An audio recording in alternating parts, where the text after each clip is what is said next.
Welcome to this journey into data science. You are standing at the beginning of a fascinating and powerful field. This is a discipline that is reshaping our world in countless ways. It influences everything from the movies you watch to the medical treatments that save lives. In this course, we will demystify data science. We will break it down piece by piece so that you can understand it, use it, and build with it. We're going to start from the very beginning. There are no prerequisites beyond a curious mind and a willingness to learn. This is your first step toward thinking like a data scientist. Think about the world around you. It is generating an unimaginable amount of information every single second.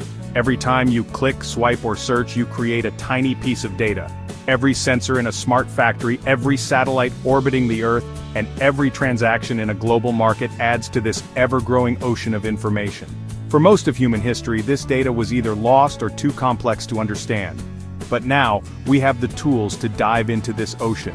We can navigate its depths and discover the treasures hidden within. Data science is the map and compass for this new age of exploration. So, what is our goal here? It is not just about learning definitions or memorizing algorithms. The goal is to build intuition. We want you to see data not as a collection of static numbers, but as a dynamic and living entity. It has stories to tell, secrets to reveal, and patterns to uncover.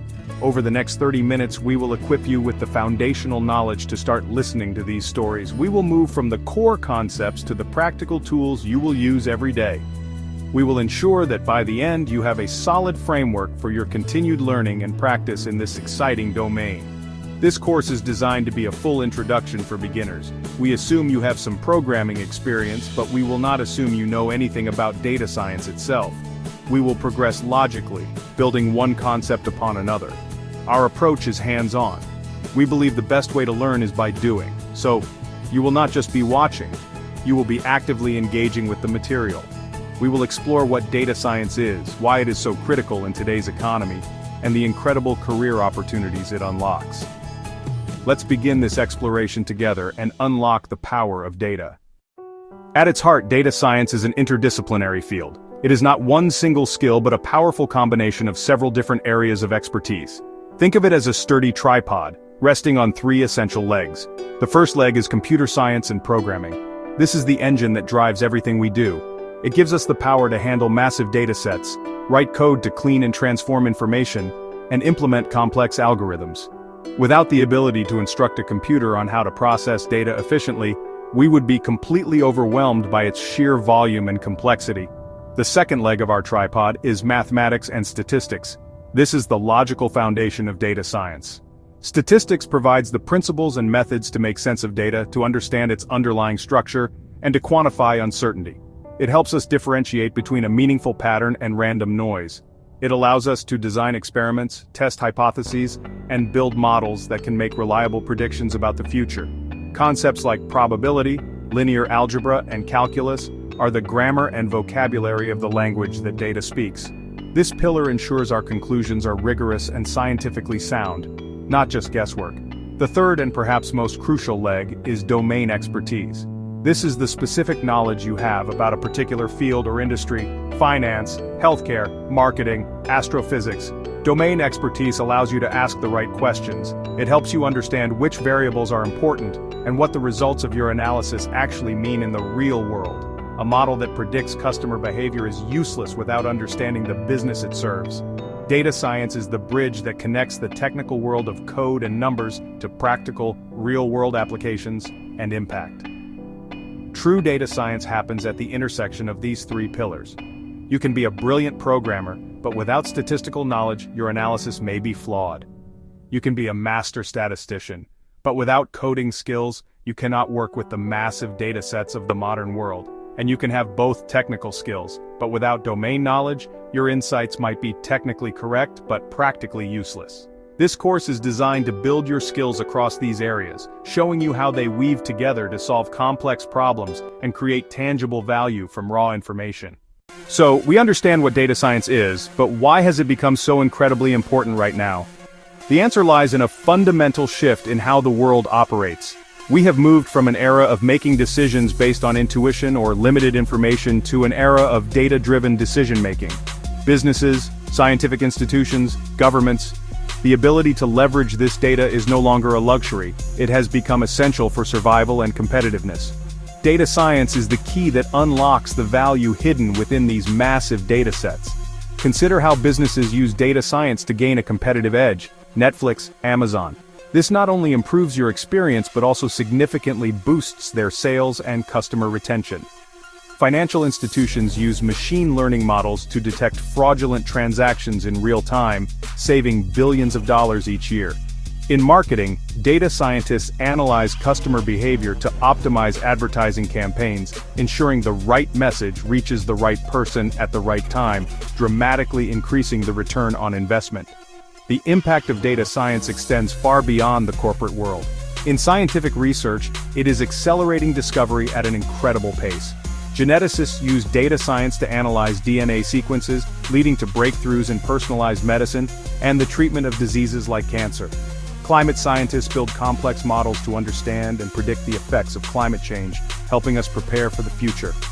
Astronomers sift through petabytes of telescope data to find new planets and understand the origins of our universe. In every scientific field, data science is a powerful tool for pushing the boundaries of human knowledge. This is why the career opportunities in data science have exploded. Data scientist, machine learning engineer, data analyst, business intelligence developer, the demand for skilled professionals who can turn raw data into actionable insights is at an all-time high.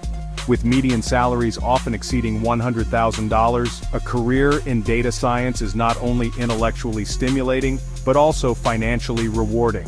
By learning these skills, you are not just learning a new subject, you are preparing yourself for the jobs of the future. Our goal in this course is to set you on a clear and structured path from beginner to practitioner. We have designed a roadmap that will guide you through the essential stages of the data science workflow. We begin with the absolute fundamentals. This introduction lays the groundwork, ensuring you understand the what and the why before we dive into the how. From here, we will immediately get our hands dirty by setting up the essential tools of the trade. A data scientist is only as good as their toolkit, and we will make sure you have a professional-grade environment set up and ready to go. The journey then moves into the core activities of any data science project. We will spend significant time on data exploration and pre-processing. This is a critical and often overlooked step where you learn to clean messy, real-world data and prepare it for analysis. Next, we will master the art and science of data visualization. You will learn how to create compelling charts and graphs that transform raw numbers into powerful stories, enabling you to communicate your findings effectively to any audience. This skill is crucial for turning insights into action. With a solid foundation in handling and visualizing data, we will then step into the exciting world of machine learning. You will learn the fundamental concepts and build your very first predictive models. We will cover the main types of machine learning, including supervised learning and unsupervised learning, giving you the ability to make predictions and discover hidden patterns in data. We will then touch upon more advanced topics, giving you a glimpse into areas like deep learning and natural language processing, preparing you for the cutting edge of the field. By the end of this course, you will have a comprehensive set of skills. You will be able to take a raw data set, clean it, analyze it, visualize it, and build predictive models from it. More importantly, you will have developed a portfolio of small projects that demonstrate these abilities.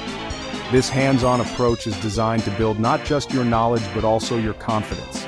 You will learn to think critically about data and to apply your skills to solve real-world problems.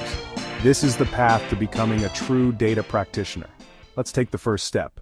Every craft requires its own set of specialized tools. A painter has brushes, a carpenter has a hammer and saw, a data scientist has programming languages. These languages are the fundamental medium through which we communicate with the computer. They allow us to issue commands, manipulate vast quantities of data, and build the engines of analysis that turn raw numbers into meaningful insight. While many languages can be used for data analysis, a few have risen to become the undisputed standards in the field. Mastering them is the first practical step on your journey. We will focus on the essential languages that form the backbone of modern data science work. The most prominent language in the data science world today is Python. Its popularity is no accident. Python is known for its simple, readable syntax. This makes it relatively easy for beginners to learn, but do not let its simplicity fool you. It is an incredibly powerful and versatile language. What truly makes Python the king of data science is its vast ecosystem of specialized libraries.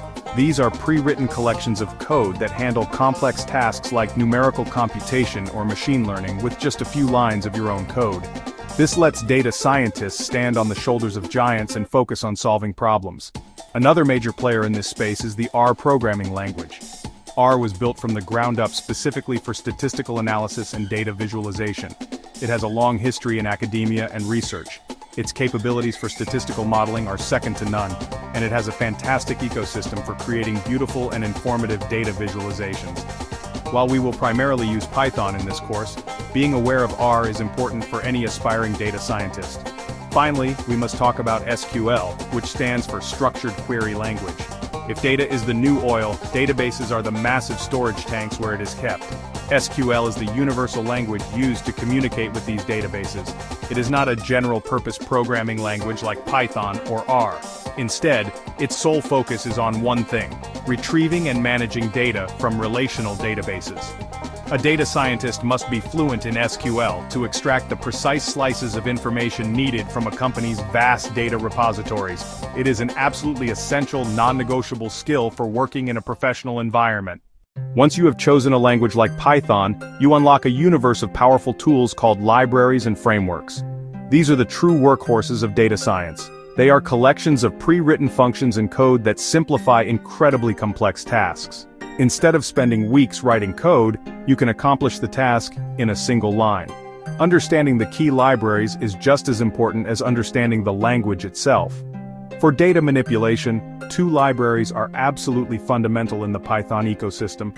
NumPy, which stands for Numerical Python, is the bedrock library for numerical operations. It provides a high-performance object for handling arrays and matrices of numbers.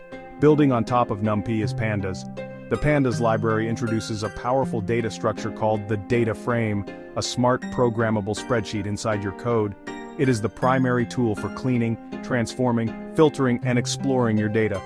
When it comes to seeing your data, you need visualization libraries. The foundational library for plotting in Python is matplotlib. It gives you fine-grained control over every aspect of your chart, perfect for publication-quality static graphs. Built on top of matplotlib is Seaborn. Seaborn provides a simpler, more high-level interface for creating common types of statistical plots, for example, heat maps and violin plots. Together, matplotlib and Seaborn form a comprehensive toolkit for visual data exploration. For the exciting world of machine learning, the go-to library is scikit-learn, classification, regression, clustering, and more. Scikit-learn also includes tools for essential tasks like splitting your data, evaluating your models, and pre-processing your features. For more advanced work, especially in deep learning, you will encounter TensorFlow and PyTorch. For this course, we will focus on the essential trio: Pandas for data handling, matplotlib and Seaborn for visualization, and scikit-learn for machine learning. Visual recap: the toolkit, Pandas, NumPy, matplotlib, scikit-learn, working together. Now that we know which tools we need, it is time to build our workshop. Setting up a proper development environment is a critical first step. A well-configured environment ensures that your code runs consistently, that your tools work together without conflicts, and that you can focus on data science instead of wrestling with installation problems. Our goal is to create a standardized, self-contained digital laboratory where we can conduct our experiments. We'll walk through the process step by step to give you a professional setup. This initial investment of time will save you countless hours of frustration. The first component we need is Python itself. You can download it from python.org. For data science, a better approach is Anaconda. Anaconda bundles Python with hundreds of data science libraries and tools. This saves you installing libraries one by one. It also includes a package manager called Conda. We recommend installing the latest Anaconda, which provides Python 3 and core tools. Next, an interactive coding environment. Writing code in a text file works, but data science is exploratory. You want to run code immediately and see tables or plots. Jupyter Notebook, Jupyter Lab. Jupyter supports live code, equations, visualizations, and narrative text. This makes it the perfect tool for data analysis, as you can document your entire thought process alongside your code. Anaconda comes with Jupyter Notebook. Anaconda comes with Jupyter Lab. Once Anaconda is installed, we can launch our Jupyter environment. We will then create our first notebook. Inside this notebook, we can test our setup to make sure everything is working correctly. We will run a few simple lines of code to import the key libraries we discussed. pandas, NumPy, matplotlib, and scikit-learn. We will then print their version numbers. This simple verification script confirms that the installation was successful, and that all the essential tools are available and ready for use. With Python installed via Anaconda and our Jupyter environment running, our digital laboratory is now open for business. We are ready to start working with data. As you start working on more data science projects, you will quickly run into a common problem. Project A might require a specific version of a library, while Project B needs a different, newer version of that same library. If you install everything in one main system location, these requirements will conflict. This can lead to broken code and, honestly, a lot of headaches. The solution to this problem is a concept called virtual environments. A virtual environment is an isolated, self-contained directory that holds a specific version of Python and a specific set of libraries for a single project.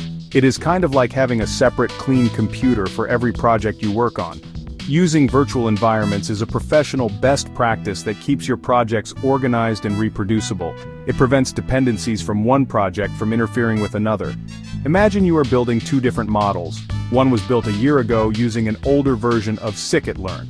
The other is a new project using the very latest version. Without virtual environments, updating the library for the new project could break your old one. By creating a separate environment for each, you ensure that both projects continue to work exactly as they were designed, with the specific library versions they depend on. Anaconda makes creating and managing these environments incredibly simple, using the Conda command line tool. With a single command, you can create a new environment. You can specify the Python version you want to use, and install the exact libraries you need. You can then activate this environment to start working on your project and deactivate it when you are done. We will create a dedicated environment for this course. To make it even easier, we will provide a requirements.txt file. This is a simple text file that lists all the libraries and their exact versions, allowing you to create an identical environment with one command, ensuring we are all on the same page.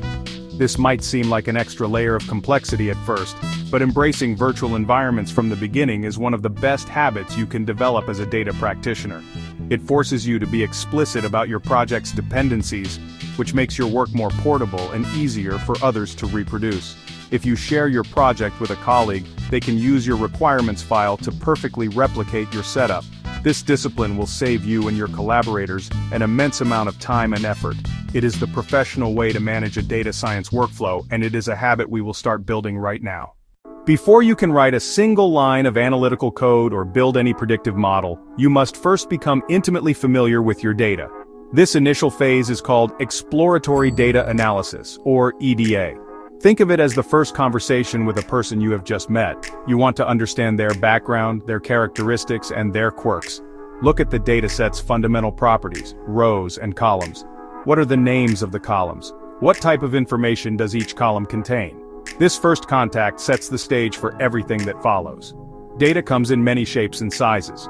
Structured data is organized in tables with rows and columns, like in CSV files or a table in a SQL database. Each row typically represents a single observation, like a customer or a transaction, while each column represents a feature or attribute of that observation. You will also encounter unstructured data, such as raw text from reviews, images, or audio files which lack a predefined model. And finally, there is semi-structured data, like JSON or XML files, which have some organizational properties but are not as rigid as a table. For this course, we will focus primarily on structured data, as it is the most common starting point. The core of initial EDA involves calculating summary statistics. For numerical columns, this means finding the mean, the median, and the standard deviation. These simple numbers give you a quick snapshot of the data's central tendency and variability. For categorical columns, those containing text labels, this involves counting the frequency of each category. How many different categories are there? Is one category far more common than others? This process helps you build a mental model of the data's landscape, revealing its basic contours and characteristics before you dive deeper. This initial exploration is also your first opportunity to spot potential issues. Are the data types what you expect them to be? For example, is a column of dates correctly identified as a date, or is it being treated as plain text? Do the summary statistics make sense? If you are analyzing human ages and the maximum value is 200, you have likely found a data quality issue. This process is not a mere formality, it is an active investigation. The insights you gain here will guide your entire data cleaning and pre-processing strategy, ensuring you are building your analysis on a solid and well-understood foundation. Raw, real-world data is almost never clean and ready for analysis. It is often messy, inconsistent, and incomplete. Data cleaning, sometimes called data tidying or data wrangling, is the essential process of transforming this raw data into a clean, consistent, and usable format. It is one of the most time-consuming parts of a data science project, often taking up to 80% of a data scientist's time. However, it is also one of the most critical. The principle of garbage in, garbage out is profoundly true in data science. No matter how sophisticated your model is, if you feed it poor quality data, you will get poor quality results. Mastering data cleaning is a non-negotiable skill. The first principle of data tidying is ensuring consistency. For example, a categorical column for country might contain entries like USA, USA, and United States. To a computer, these are three distinct categories. Your job is to consolidate them. Similarly, date formats need to be consistent, such as converting 05-24-2024, 24/05/2024, and May 24, 2024 into a single uniform structure. This also applies to text data, where you might need to convert everything to lowercase or remove leading and trailing whitespace to ensure accurate comparisons and grouping. Another key aspect of cleaning is handling duplicate data. It is common for datasets to contain duplicate rows, which can occur due to data entry errors or issues with data collection systems. These duplicates can skew your analysis and model training. Identifying and removing these exact duplicates is a fundamental cleaning step. Finally, data cleaning involves addressing structural issues. This might mean renaming columns to be more descriptive, or it could also involve reshaping the data itself. The overarching goal is to create what is often called a tidy dataset. In a tidy dataset, every column is a variable, every row is an observation, and every cell contains a single value. Achieving this tidy state is the primary objective of the data cleaning process. One of the most common problems you will encounter in any real-world dataset is missing information. Data points can be missing for a multitude of reasons. A sensor failed to record a reading, a person chose not to answer a question on a survey, or there was an error during data transmission. These missing values appear in our datasets as empty cells, special markers like NA or null. Simply ignoring them is not an option. Most machine learning algorithms cannot handle missing data and will either crash or produce errors. Therefore, a crucial part of data pre-processing is the detective work of finding these missing values and deciding on a strategy to handle them. The first step is always detection and assessment. Before you can fix the problem, you need to understand its scope. You must systematically scan your dataset to identify which columns contain missing values and, more importantly, how many are missing in each. Is it just a few missing data points in one column, or is an entire column almost empty? Visualizing the pattern of missingness can be incredibly helpful. A heat map that shows the location of missing values can reveal if they are occurring randomly or if there are systematic patterns. For instance, you might find that if one value is missing, another related value is also likely to be missing, which can inform your handling strategy. Once you have identified the missing values, you must decide how to deal with them. The simplest strategy is deletion. If only a very small percentage of rows have missing data, you might choose to remove those rows entirely. This is known as listwise deletion. Alternatively, if a specific column is missing a vast majority of its values, say more than 60 to 70%, the column itself might not be useful, and you might decide to delete the entire column. However, deletion should be used with caution. If the missing data is not random, removing it could introduce bias into your analysis, so you must carefully consider the potential consequences. A more sophisticated approach is imputation, which is the process of filling in the missing values with a plausible substitute. The most common imputation methods are simple statistical measures. For numerical columns, you could replace missing values with the mean, median, or mode. For categorical columns, you would typically use the mode. While simple, this method can distort the original data's distribution. More advanced imputation techniques exist, such as using a machine learning model like k-nearest neighbors, or KNN, to predict the missing value based on other similar data points. The choice of imputation method depends heavily on the nature of your data and the problem you are trying to solve. Beyond missing values, another common data quality issue is the presence of outliers. An outlier is a data point significantly different from other observations, an extreme value far outside the typical range. Outliers can arise from various sources: genuine but rare events, measurement errors, or data entry mistakes. Properly identifying and managing outliers is essential for robust models. The first challenge: reliably detect outliers. Use statistical rules like z-score, which measures distance in standard deviations from the mean, or visual methods like box plots. Once identified, what do? Investigate first. Never delete blindly. Is it an error or a genuine extreme?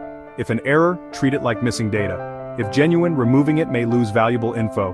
For example, in fraud detection, outliers are often the most important data. If managing instead of removing, you can use treatment techniques like capping, which replaces extremes with a sensible value, or transformation, like applying a log function to compress the range. Choose the strategy based on context and your model goals. After cleaning your data, handling missing values, and managing outliers, you arrive at the most creative and impactful part: feature engineering. Feature engineering is the art and science of using your domain knowledge to transform raw data into features that better represent the underlying problem to your models. If data cleaning fixes what's broken, feature engineering creates new value. It's often the single most important factor, and a skilled scientist can often do more with features than with dozens of algorithms. One fundamental technique is creating new features from existing ones. This often involves simple mathematical operations or combining information from multiple columns. Example: multiply length and width to get area. Example: use a customer's date of birth and purchase date to create age at purchase. These newly created features capture relationships not obvious from raw data alone. Another critical task is converting categorical data into a numerical format, encoding. You can't feed text labels like red, green, blue into most models. Encoding translates those labels into numbers. One-hot encoding creates a binary column for each category. Label encoding assigns integers, for example, red equals 1, green equals 2, blue equals 3. Finally, feature engineering also includes scaling and normalization. Many algorithms perform better when numerical features are on a similar scale. The larger scale income feature can dominate model learning. Min-max scaling scales values to 0 to 1. Z-score normalization rescales to mean 0 and standard deviation 1. Scaling ensures features have similar influence and leads to more stable training. After diligently cleaning and preparing our data, we arrive at a truly transformative stage: data visualization. This is the process of translating the abstract world of numbers, tables, and statistics into a visual language our brains are uniquely equipped to understand. It's far more than just creating pretty pictures. Data visualization is a fundamental tool for discovery, communication, and persuasion. It acts as a bridge between the complex, quantitative reality of our data and the intuitive, pattern-seeking nature of the human mind. It is, in many ways, a data scientist's superpower. The primary reason visualization is so powerful is that it allows us to identify patterns, trends, and outliers at a glance. You could stare at a spreadsheet with thousands of rows of sales data for hours and miss a subtle seasonal trend.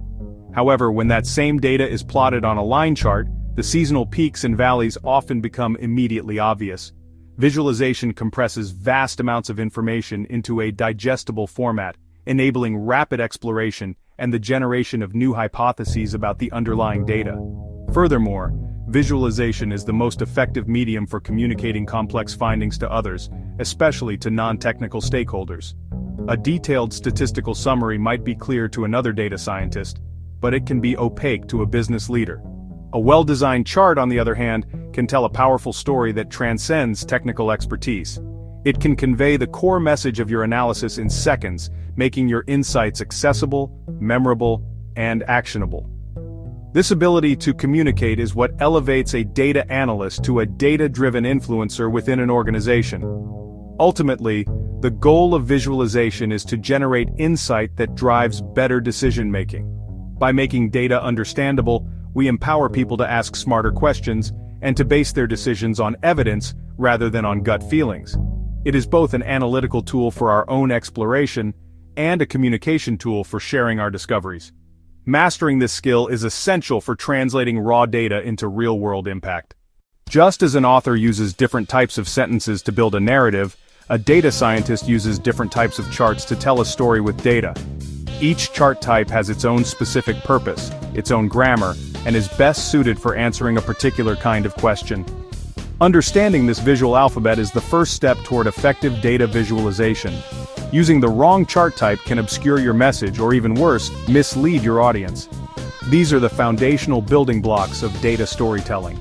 For comparing values across different categories, the humble bar chart is king. It uses the length of bars to represent the magnitude of a value, making it incredibly easy to see which category is bigger or smaller. For example, a bar chart is perfect for showing sales figures for different products or the population of various cities. A close cousin, the histogram, looks similar but serves a different purpose. It shows the distribution of a single numerical variable. By grouping the data into bins and plotting the frequency of each bin, a histogram reveals the shape of your data, whether it is symmetric, skewed, or has multiple peaks. When your goal is to show a trend or a change over a continuous interval, such as time, the line chart is your best friend. By connecting a series of data points with a line, it beautifully illustrates how a value has evolved. This makes it the ideal choice for tracking stock prices over a year, monthly website traffic, or daily temperature changes. The continuous nature of the line helps to emphasize the flow and movement in the data, making it easy to spot upward or downward trends, seasonality, or other time-based patterns. To investigate the relationship between two different numerical variables, we turn to the scatter plot. This type of chart is essential for exploring correlation. Do students with more study hours tend to get higher exam scores? Does advertising spending correlate with sales? A scatter plot can reveal if the relationship is positive, negative, or if there is no relationship at all. It can also help us spot outliers that do not fit the general pattern. Finally, for showing part-to-whole relationships, the pie chart is well known, though it should be used with caution as it can be hard to compare the sizes of different slices accurately. While basic charts form the foundation of our visual toolkit, the world of data visualization extends far beyond them.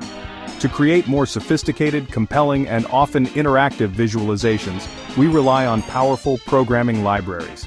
These libraries provide the tools to move beyond simple static images and build rich visual experiences, covering virtually any visualization need. The cornerstone of all plotting in Python is matplotlib. It gives you complete, fine-grained control over every single element of your plot. One of the most popular libraries built upon matplotlib is Seaborn. It provides a higher-level interface for attractive statistical graphics. For modern, interactive visualizations, we turn to libraries like Plotly. It generates interactive web-based plots, allowing users to hover, zoom, and filter the data on the fly. This interactivity is powerful for exploratory analysis and dashboards, as it lets users explore the data for themselves. Creating a technically correct and visually appealing chart is only half the battle. The most impactful data visualizations are those that tell a clear and compelling story. Data storytelling is the art of weaving your data and your visuals into a narrative that leads your audience to a specific insight or conclusion. The first principle of data storytelling is to know your audience and your message. Before you even create a chart, you must ask yourself, who am I speaking to? What is the single most important thing I want them to understand? Once you have your message, you must guide your audience's attention. Use pre-attentive attributes like color, size, and position to strategically highlight the most important parts of your visualization. You can also use annotations and clear titles to explicitly state the insight. Finally, a crucial element of storytelling is eliminating clutter. If an element does not contribute to understanding, it is clutter and should be removed. By combining a clear message, strategic use of emphasis, and a commitment to eliminating clutter, you can transform a simple chart into a powerful and persuasive data story. Theory is essential, but practice is where true learning happens. To solidify your understanding, we will now embark on a hands-on project. You will take on the role of a data analyst for a retail company and work with a realistic sales dataset containing sales across different stores, product categories, and time periods. Your goal is to create a comprehensive visual analysis that tells a cohesive story about business performance, structured around key business questions. Create visualizations to answer questions like, which product categories are the biggest revenue drivers? Use a bar chart for that. Next, investigate temporal patterns. Look for seasonal trends in sales using a line chart. The project requires at least 5 different visualizations, including at least one interactive visualization using a library like Plotly to enable filtering and hover tooltips. Finally, synthesize your findings. Don't just submit charts. Submit your Jupyter notebook with your code, your visualizations, and a 300-word executive summary. Use the summary to practice data storytelling, explain what the data shows, describe the insights you uncovered, and recommend potential business actions. This project is your first step toward a portfolio that shows you can turn data into insight. We have now learned how to explore, clean, and visualize data to uncover insights from the past. Our journey now takes a significant leap forward into the world of machine learning. This is where we move from describing what has happened to predicting what will happen next. Machine learning, often abbreviated as ML, is a fascinating subfield of artificial intelligence. At its core, it is a fundamentally different way of programming a computer. Instead of writing explicit step-by-step instructions, we create algorithms that learn patterns directly from data. It's the science of teaching computers to learn without being explicitly programmed.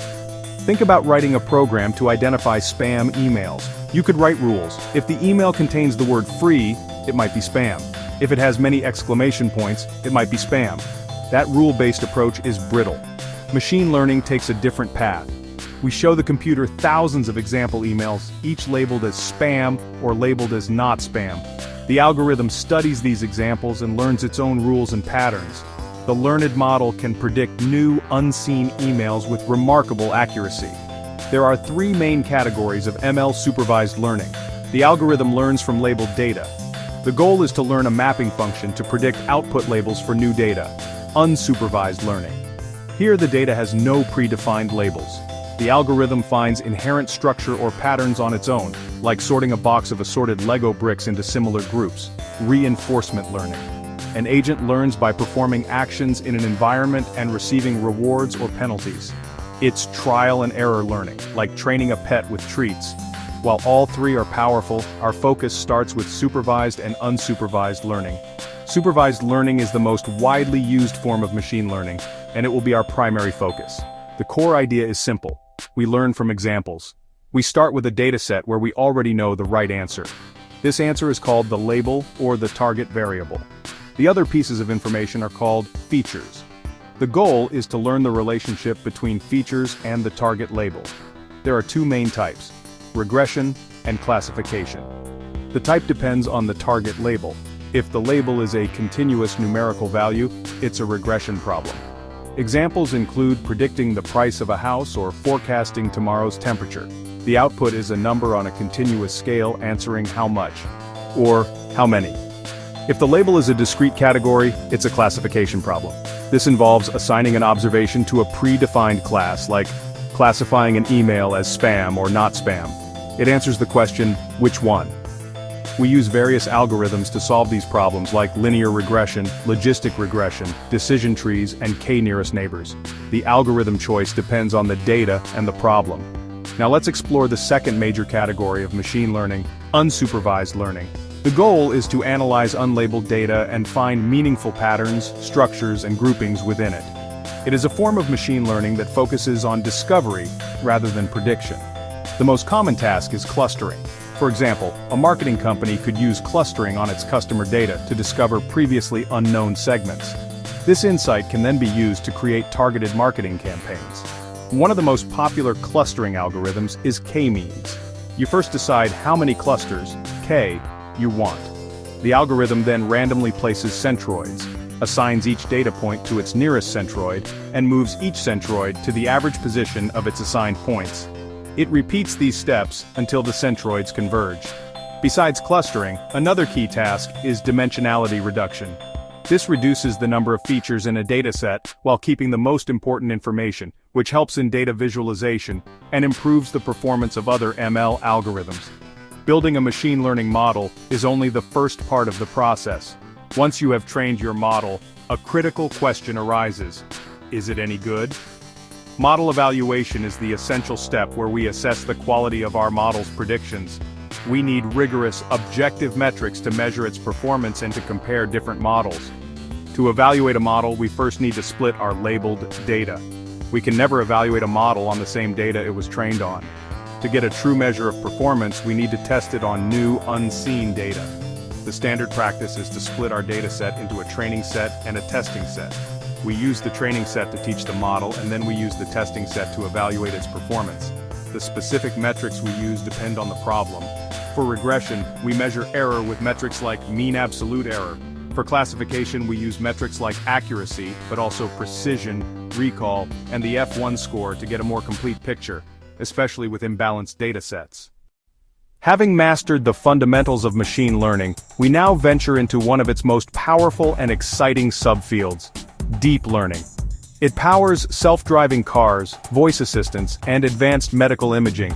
It is a type of machine learning that uses complex, multi-layered structures called artificial neural networks, inspired by the structure of the human brain. This layered approach allows the model to learn incredibly complex patterns. For example, in image recognition, the first layer might learn to detect simple edges. A middle layer might recognize shapes like eyes, and a deeper layer could recognize a complete face. Deep learning requires two key ingredients to work effectively: massive amounts of data and significant computational power, often requiring specialized hardware like GPUs. Another fascinating advanced area is natural language processing, or NLP. This field sits at the intersection of computer science, artificial intelligence, and linguistics. Its ultimate goal is to enable computers to understand, interpret, and generate human language in a way that is both meaningful and useful. NLP provides the tools to unlock the vast amount of information hidden within this text, turning a sea of words into structured, actionable insights. Common applications include sentiment analysis, to determine if a review is positive or negative, and text classification, to automatically tag articles. More advanced tasks include machine translation and text summarization. Many real-world datasets have an inherent time component, where the sequence of data points is critically important. This type of data is called a time series. Examples include the daily closing price of a stock, monthly sales figures for a company, or the hourly temperature in a city. Time series analysis involves decomposing the data into its underlying components: a trend, seasonality, and random noise. Its primary goal is often forecasting. We can use classical statistical models like ARIMA or more advanced deep learning architectures like recurrent neural networks, which are specifically designed to handle sequential data and learn long-term dependencies. Building a high-performing model is a major accomplishment. However, for a model to create real business value, it cannot stay locked away in a data scientist's computer. The final critical step in the data science lifecycle is deployment. This is the process of taking your trained model and integrating it into a live production environment.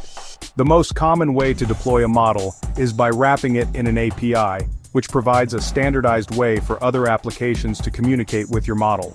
To ensure that your model runs consistently everywhere, we use a technology called containerization, with Docker being the most popular tool. A Docker container packages up everything into a single, isolated unit. Finally, this containerized application is deployed to a cloud platform like AWS, Google Cloud, or Microsoft Azure, which provides scalable and managed services for hosting your application.